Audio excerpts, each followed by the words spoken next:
Jualanmu kurang nampol? Jangan sebel dulu, mungkin Anda hanya perlu merubah tulisannya.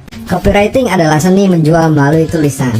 Sebuah tulisan untuk kebutuhan iklan atau bentuk lainnya dari marketing.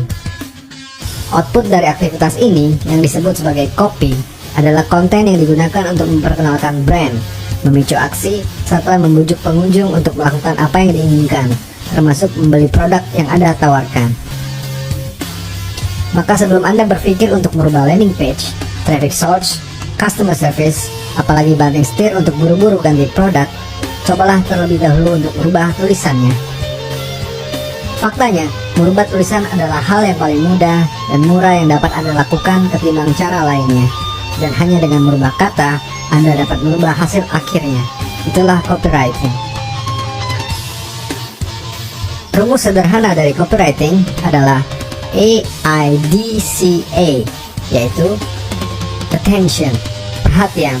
Tarik perhatian dengan sebuah headline yang menarik. Interest, minat, ceritakan masalah dan beritahu jalan keluarnya.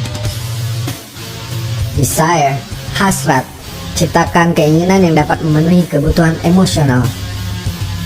Conviction, keyakinan, ubah skeptisisme menjadi rasa percaya dengan testimonial, data statistik, dan lain sebagainya. Action, aksi, arahkan secara jelas bagaimana mereka dapat memperolehnya. Berikut 3 tips sederhana dalam copywriting yang dapat Anda terapkan. Pertama, fokus pada benefit, bukan fitur. Kesalahan utama dari setiap marketer adalah bagaimana mereka terlalu membanggakan dan menonjolkan fitur-fitur dari produk yang sedang dijual. Seorang penjual obat dapat menyebutkan, obat tidur X diekstrak dari akar langka pepohonan hutan Amazon, super eksklusif yang dikemas secara higienis dengan pengiriman kedap udara. Tapi siapa yang peduli? Bagaimana jika ia merubah kalimat penjualan menjadi seperti ini? Obat tidur X, gunakan sekarang, 2 jam lagi Anda akan tidur sepulas bayi. Tentu saja, orang yang sedang frustasi dengan masalah tidur akan lebih tertarik dengan penawaran ini. Orang tak peduli dengan produkmu, mereka hanya peduli tentang bagaimana produkmu bekerja untuk memenuhi kebutuhan atau memuaskan keinginan mereka.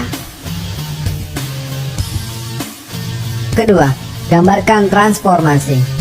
Sekarang, pertegas kembali tentang apa yang dapat diberikan oleh produk milikmu bagi mereka yang membelinya.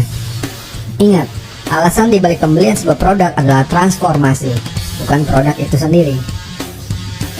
Kita tidak membeli kosmetik, kita membeli perhatian dan rasa sayang dari pacar atau suami atau istri. Kita tidak membeli alarm motor, kita memberi rasa aman saat harus meninggalkannya parkir. Kita tidak membeli juicer, kita membeli praktisnya makan buah tanpa harus kunyah-kunyah. Kita tidak membeli Lamborghini, kita membeli gengsi ketika menyetirnya di jalan atau berkumpul dengan teman-teman. Kita tidak membeli bor, kita membeli lubang di tembok. Maka kenali produkmu dan sampaikan apa yang dapat diubahnya. Ketiga, buat cerita. Cerita adalah satu dari sedikit hal yang dapat menarik perhatian manusia. Setiap hari, kita menyampaikan dan mendengarkan cerita dari teman, film, buku, hingga lirik lagu. Kita menyukai cerita karena itu merupakan hal termudah yang dapat diproses oleh otak dibandingkan dengan yang lain. Cerita mampu membungkus informasi dalam bentuk yang jauh lebih bersahabat dengan ego manusia. Storytelling merupakan salah satu teknik yang sangat ampuh saat melakukan pemasaran. Ada banyak sekali produk yang mampu terjual dengan laris manis hanya melalui cerita. Brand ternama seperti Apple, Warby Parker, hingga minyak kutus-kutus menjual produknya dengan cerita. Maka, temukan hal yang menarik dari produkmu dan sampaikan kepada audiens dalam bentuk cerita.